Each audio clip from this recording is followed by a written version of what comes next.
For those who don't believe that political economic questions and their answers are entirely grounded in philosophy, or that philosophy underpins all knowledge, scientific and otherwise, I ask you to observe the nightmarish spectacle unreeling before us now.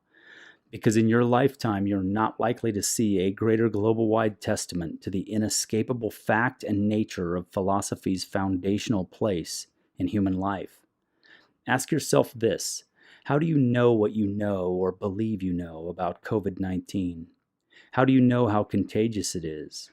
How do you know the risks, the infection rate, the demographics, the geography of the spread?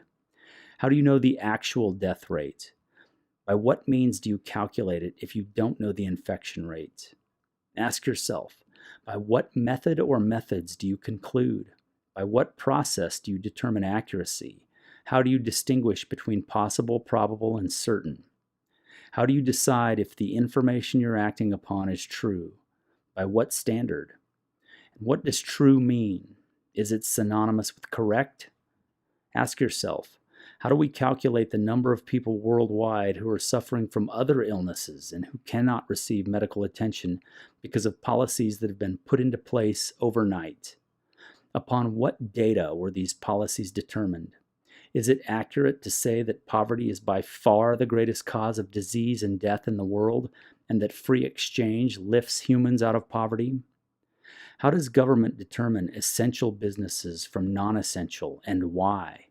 And are there dire ramifications in bringing a multi-trillion-dollar economy to a grinding halt overnight?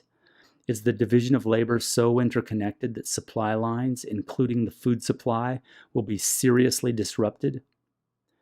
By what authority is government permitted to arrest people for being outside walking alone? By what authority is government permitted to break up a 1-year-old's birthday party? How do we calculate the number of people who will lose their entire life savings and the retirement for which they worked all their adult life?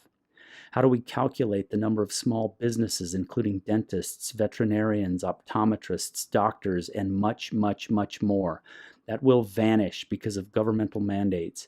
Mandates permitted by whose authority? Mandates based upon what data? And how do we know if that data is correct? How do we calculate the number of grocery stores and gas stations that will no longer be able to stay open and keep stocked? Will crime spike? Will the social fabric tear apart? And how do you know one way or the other? How? How do we even attempt to know? Nobel Prize winning economist Friedrich Hayek described the, quote, flow of knowledge as the central issue in all social organization, close quote.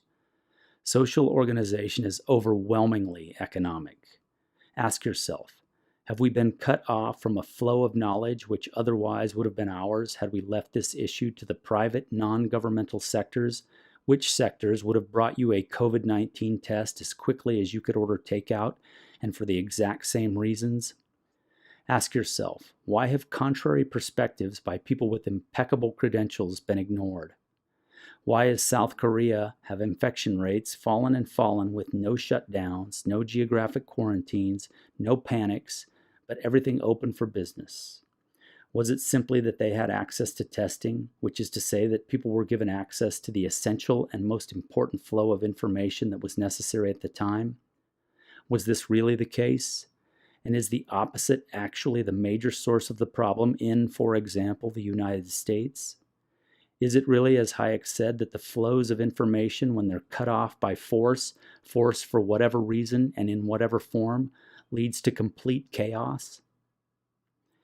I'm even prepared to argue that it is largely because philosophy has been explicitly written off as something for academic hair-splitting only, nothing surely which affects day-to-day human life, that the events of today have hit such a shocking and calamitous state. And I use the word explicitly because in actuality, philosophy cannot be written off. It's an inescapable necessity of human life, a prerequisite of life for a conceptual species, so that most people's philosophical notions come to be implicitly developed.